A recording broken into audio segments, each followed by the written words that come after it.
The Northern Cape legislature says it has budgeted 3 million rand for the State of the Province address, which will be held in Kimberley today.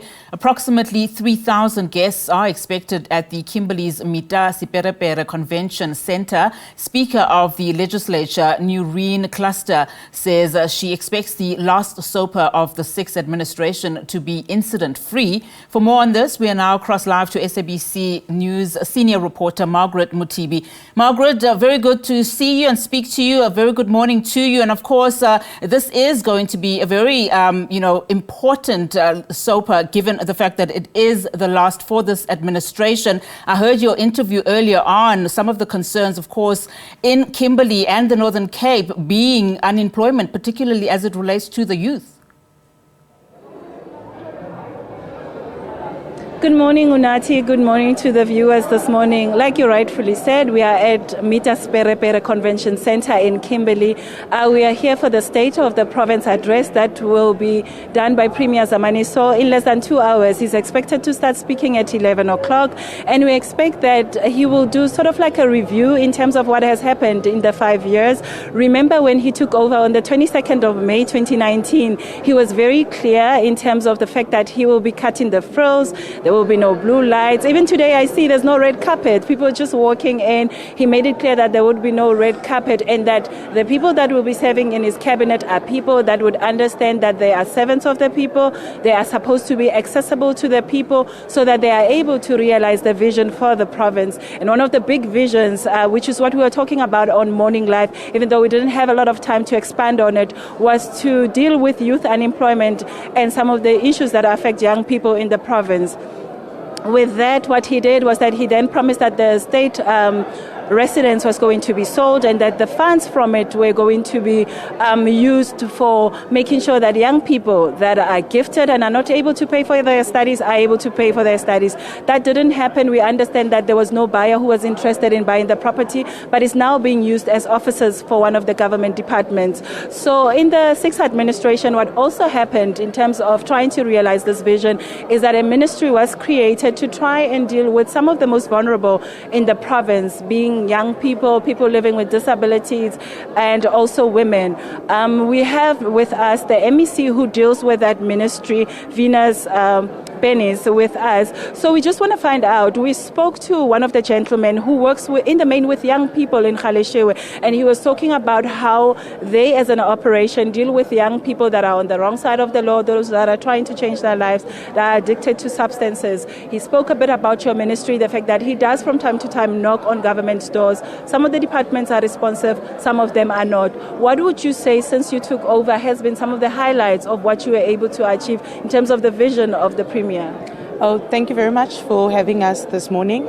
I think the biggest highlight for me would be the establishment of the ministry itself, which had to, in most cases, deal with coordination of youth and women and persons with disabilities empowerment, and also deal with the fragmentation that was there. There's so much that government was doing, but because it was not coordinated, it was done in silos, basically. So the coordination of the work has made us realize significant impacts. There's a number of investments that we've had in the province. And I think one of the biggest is the relationship that we've been able to build with CITES, because you'd understand that our location as a province is only about 20 billion, and there's only so much that you can do from that. And we've gone out to look for investments in order to give young people opportunities, and one of the biggest investments is the 210 million investment from the Merisita to train young people around manufacturing, engineering, and training, basically. And this is really in line with the skills that are needed in the Northern Cape, because what we then said we're going to do is build skill for future jobs, but also for current jobs now.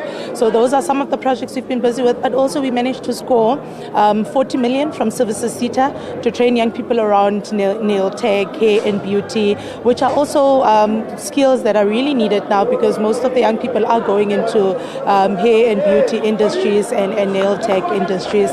But I think overall is managing to coordinate all departments in order to realize the vision of building a modern, growing and a successful province without leaving young people behind. And I understand that also in terms of the monies that you spoke about, the SETA that have come on board, some of the young people were saying most of these opportunities happen in Kimberley. What about those in far-flung areas? What about them? What opportunities are available for them? So these opportunities that I've mentioned are actually opportunities of the whole province. There's no specific opportunities we create for a specific area. The specific area for us is the Northern Cape province. We've had to increase on communications, which we thought could have been the problem of getting young people from outside regions besides Francisburg to apply. We've had to look at other means of communicating, also through social media, because that's where you find young people. We've had to go into TikTok, inform them about these opportunities. We've had to go into Facebook and other social media platforms, but also we have a newspaper that we produce quarterly. So we've had to increase on the number of newspapers that we produce so that these opportunities can actually reach those who are in areas that communication would not normally reach.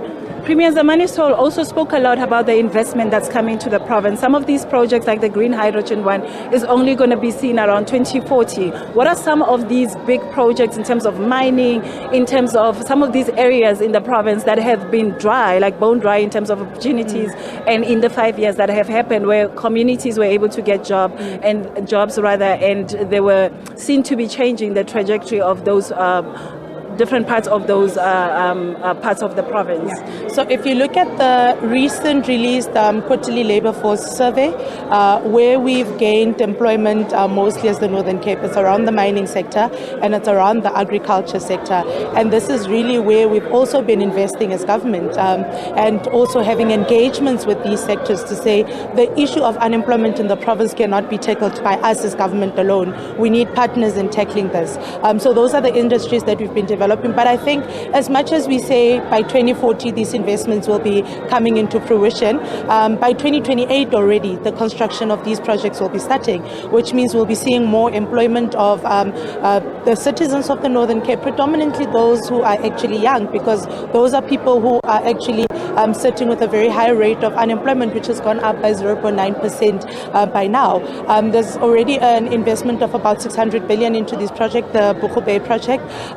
And what we have also done is, earlier on I spoke about building skill for future jobs. We've also built a relationship with the Maritime University in Vietnam, and we've taken our students there so that when these opportunities come, they actually become the first to grab these opportunities. They become the first ship navigators who will be from the Northern Cape. MEC, it all sounds very rosy, like we are a province without any problems. We do have problems. We have service delivery issues. I mean, even here in Kimberley, where the premier rather resides. I mean, there are serious problems from time to time. There's issues about sewage spillages. There's issues about lack of water and whatnot. So we all know that it's not all rosy. What are we doing to address issues of service deliveries, especially in communities where there's no water even this morning when people wake up? I think there's no administration that leads without problems, and we would not want to paint a picture that it's all roses. Well, I live in Kimberley myself, and from time to time we wake up with dry taps, but I think what is important to note is that there's something that is being done with that. The Solplaatje municipality, which is responsible for Kimberley and Richie, has managed to secure 2.5 billion funds in order to improve the bulk infrastructure, especially that one of water in the city, which is a project that is ongoing. They've already started with it. They're fixing leaks from time to time, but also putting in new infrastructure, because the infrastructure of the Solplaatje municipality, I'll make an example of Solplaatje because we're in Solplaatje, was only built for certain houses, and we've had to connect so many houses to that network, and now the network cannot handle that capacity anymore. But there is funds that have been secured, and there is ongoing work that is being done in order to improve the infrastructure. Also, the one biggest project we've recently launched, which has actually been a backlog, is the 1 billion housing project, which will see the Northern Cape building about 4,000 plus houses. We've had a backlog of about 85,000 houses, and we are now saying we need to start addressing that problem. We've found new ways of getting funds in order for us to address this challenge. We are doing this through the front-loading program, and I think as much as there are problems, there are means in place to address those problems. Unathi, you heard it for yourself in terms of some of the projects that are coming for the Northern Cape and some of them that have already happened. So what is basically going to happen is that at 11 o'clock sharp, Premier Zamani Sole is expected to start addressing over 3,000 people that will pack the Mittah Seperepere Convention Center, who come and hear his last address or his last SOPA for the 6th administration.